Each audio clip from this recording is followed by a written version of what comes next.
حضرت شمعون علیہ السلام۔ قدیم فلسطین میں دریائے روم کے کنارے اموزیہ نام کا ایک شہر آباد تھا۔ یہ یونان کی وسیع و سلطنت کا حصہ تھا۔ یہاں کے لوگ پتھر کی بلند و بالا عمارتیں بنا کر ان میں شان و شوکت کی زندگی گزارتے تھے۔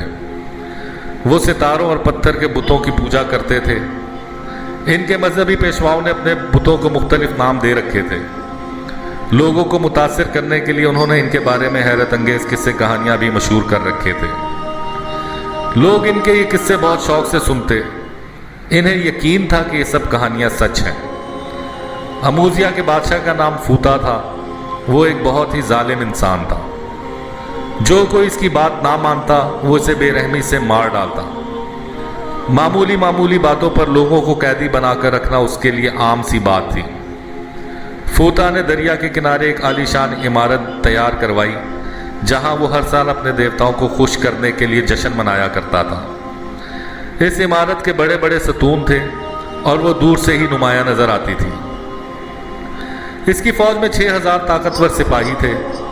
فوتا کو اس بات پر بہت غرور تھا کہ وہ ایک ناقابل شکست انسان ہے اور اس کی فوجوں کو کوئی نہیں ہرا سکتا۔ اموزیہ کے آس پاس چھوٹے بڑے دیہات تھے۔ ان میں بنی اسرائیل کے مختلف یہودی قبائل آباد تھے۔ وہ غریب لوگ تھے اور کھیتی باڑی کرنے کے ساتھ ساتھ بھیڑ بکریاں پال کر گزر بسر کیا کرتے تھے۔ فوتا کے سپاہی اکثر ان دیہاتوں پر حملہ کر کے یہودیوں کی بھیڑ بکریاں چھین کر لے جاتے اور ان پر طرح طرح کے مظالم ڈھاتے۔ وہ لوگ چونکہ کمزور اور بے بس تھے اس لیے ان کے خلاف کچھ نہیں کر سکتے تھے۔ ایک دن گاؤں کے لوگوں کو ایک قافلے کی زبانی پتہ چلا کہ وہاں سے کچھ دور واقع پہاڑیوں کے پار ایک بے پناہ طاقتور شخص رہتا ہے۔ وہ کسی سے زیادہ بات چیت نہیں کرتا، روزے رکھتا ہے اور اللہ کی عبادت میں مصروف رہتا ہے۔ وہ بے پناہ طاقتور ہے اور ایک دن اس نے نہتے ہاتھوں سے خونخوار شیر کو بھی مار ڈالا تھا۔ ان سب نے فیصلہ کیا کہ اس شخص سے درخواست کی جائے کہ یہاں آ کر فوتا کے سپاہیوں سے ان کی جان چھڑائے۔ گاؤں والوں نے اپنے ایک نمائندے توما کو اس شخص کی تلاش میں بھیجا۔ لوگوں سے پتہ پوچھ کر وہ ان کے گھر جا پہنچا اور ساری صورتحال بتائی۔ وہ طاقتور انسان کوئی اور نہیں بلکہ حضرت شمعون علیہ السلام تھے۔ انہیں اللہ تعالیٰ نے بے پناہ قوت عطا فرمائی تھی۔ آپ ہمیشہ مظلوموں کی مدد کیا کرتے تھے اور ظالم کے خلاف جہاد آپ کی زندگی کا مشن تھا۔ حضرت شمعون علیہ السلام کو فوتا کے مظالم کے بارے میں پتہ چلا تو آپ نے اس کے خلاف بھی جہاد کرنے کا فیصلہ کیا۔ آپ اتنے طاقتور تھے کہ تنہا اس کی فوجوں سے ٹکرا گئے اور سینکڑوں فوجی مار ڈالے۔ فوجی ساز و سامان الگ تباہ کر دیا۔ فوتا کے لیے یہ سب کسی قیامت سے کم نہ تھا۔ آج تک کسی نے اس کے سپاہیوں کو اتنا نقصان نہ پہنچایا تھا۔ اس نے اپنے سپاہیوں کو حکم دیا کہ حضرت شمعون علیہ السلام کو گرفتار کر لیں۔ سپاہیوں نے بہت کوشش کی لیکن کامیاب نہ ہو سکے۔ آپ لوہے کی زنجیروں کو یوں توڑ دیتے جیسے کچے دھاگے ہوں۔ آپ نے فوتا اور اس کی فوج کو خبردار کیا کہ کمزوروں پر ظلم کرنا بند کر دو ورنہ اسی طرح نقصان اٹھاتے رہو گے۔ جب فوتا اپنی حرکتوں سے باز نہ آیا تو آپ نے بھی اپنی کارروائیاں جاری رکھیں اور برابر اس کی قوم اور فوج کو نقصان پہنچاتے رہے۔ فوتا کا لشکر اور قافلے بھی آپ سے محفوظ نہ تھے۔ اللہ تعالیٰ آپ کو کافروں پر ہمیشہ فتح یاب رکھتا تھا۔ اسی وجہ سے تمام کافر آپ سے عاجز رہتے تھے۔ ایک دن فوتا کے مشیروں نے اسے مشورہ دیا کہ حضرت شمعون علیہ السلام کی بیوی کو دھوکہ دے کر اپنے ساتھ ملایا جائے اور یہ پوچھا جائے کہ حضرت شمعون علیہ السلام کو کس طرح قابو کیا جا سکتا ہے۔ بادشاہ اموزیہ کو یہ تجویز پسند آئی۔ ایک شخص کو اس وقت حضرت شمعون علیہ السلام کی بیوی کے پاس بھیجا گیا جب آپ شکار پر گئے ہوئے تھے۔ وہ بے حد چالاک انسان تھا۔ اس نے آپ کی بیوی سے کہا، اے بی بی، میں اس جنگل کے پار واقع بادشاہ فوتا کی سلطنت کا نمائندہ ہوں اور آپ کے شوہر کی ایک شکایت لے کر آیا ہوں۔ حضرت شمعون علیہ السلام کی بیوی بہت نیک اور پارسا خاتون تھی۔ وہ یہ سن کر بہت حیران ہوئی کیونکہ آج تک کسی نے بھی حضرت شمعون علیہ السلام کی شکایت نہ کی تھی۔ ان کے پوچھنے پر وہ شخص بولا، آپ کے شوہر کی طاقت اور ہمت سے متاثر ہو کر ہمارے بادشاہ نے انہیں اپنی فوج میں ایک اہم عہدہ دینے کا فیصلہ کیا ہے، لیکن وہ ہے کہ کسی بھی قیمت پر راضی نہیں ہو رہے۔ اگر وہ فوجی افسر بن جاتے ہیں تو آپ کو بھی بہت سی دولت اور رہنے کے لیے عالی شان مکان مل جائے گا۔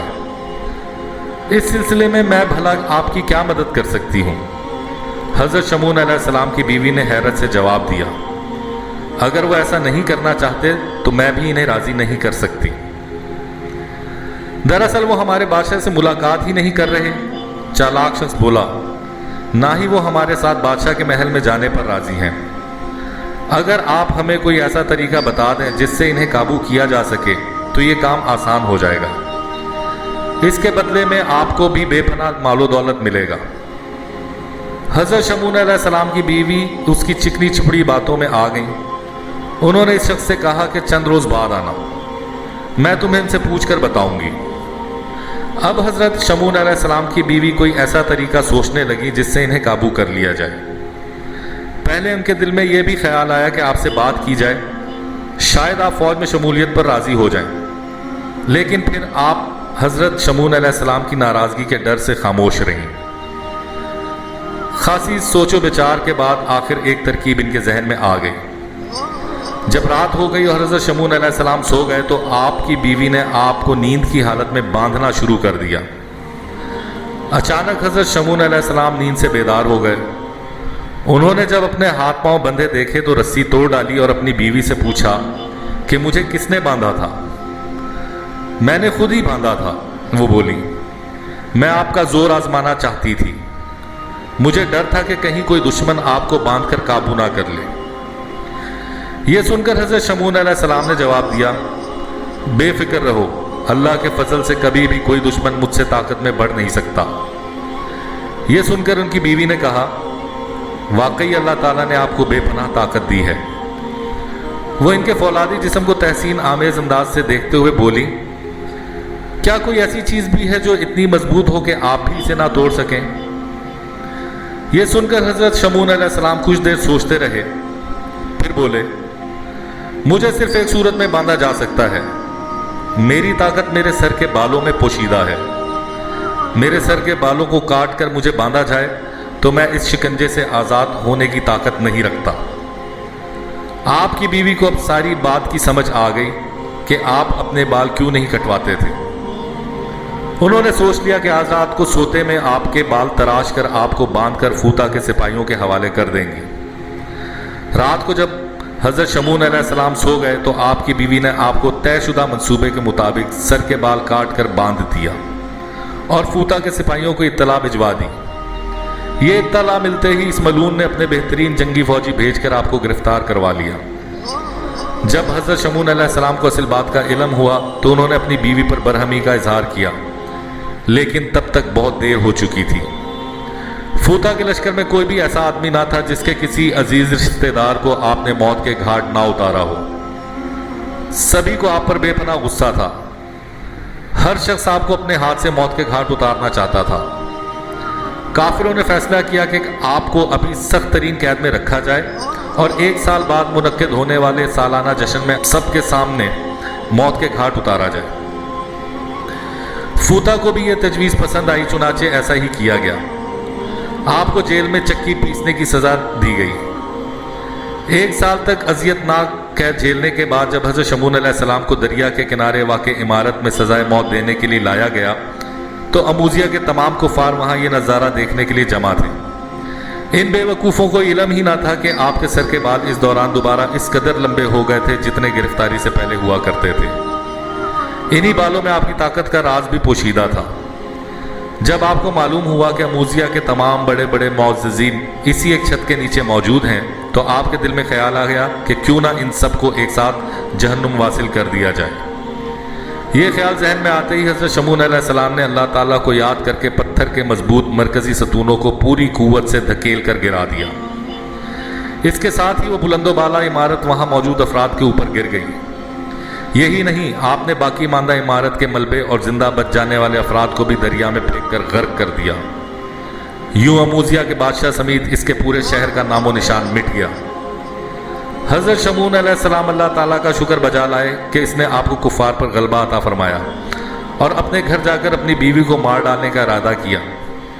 اللہ تعالیٰ کے حکم سے ایک فرشتہ آپ کے پاس آیا اور کہا کہ اللہ تعالیٰ فرماتا ہے اپنی بیوی کو مت مارو اور کوئی اذیت بھی مت دو، کیونکہ اس نے نادانی سے بادشاہ فوتا کے دھوکے میں آ کر تمہیں باندھ کر اس کے حوالے کیا تھا، اسی لیے اس کا یہ قصور معاف کر دو اور اس کے ساتھ نیک سلوک کرو۔ آپ کی سمجھ میں یہ بات آ گئی کہ اللہ تعالیٰ معاف کرنے والوں کو پسند فرماتا ہے۔ اس کے بعد آپ نے اپنی باقی عمر اللہ کی عبادت اور لوگوں کی خدمت میں گزار دی۔